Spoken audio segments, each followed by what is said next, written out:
அந்த காலகட்டத்தில் தைப்பொங்கல் வந்தபோது எல்லா இல்லங்களிலும் தைப்பொங்கல் பொங்க வேண்டும் என்ற அடிப்படையில் எல்லா ரேஷன் கடைக்கும் 2500 ரூபாய் கொடுத்தோம்.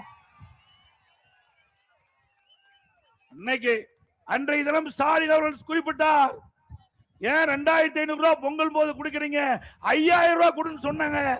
இப்போ கடந்த முறை தைப்பொங்கல் என்று 1 ரூபாய் கூட தைப்பொங்கல் என்று தனி இன்னைக்கு இந்த அரசு குடும்ப அட்டைக்கு வழங்கல.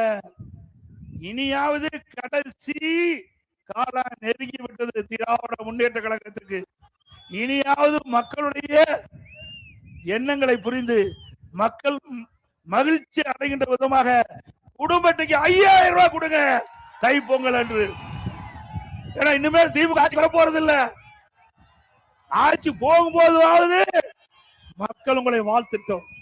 அதனால நீங்கள் ஏற்கனவே குறிப்பிட்டவாறு திரு ஸ்டாலின் அவர்களே குடும்ப அட்டைக்கு தைப்பொங்கல் என்று 5000 ரூபாய் வழங்குங்கள் என்று இந்த நேரத்திலே நான் கோரிக்கை வைக்கின்றேன்.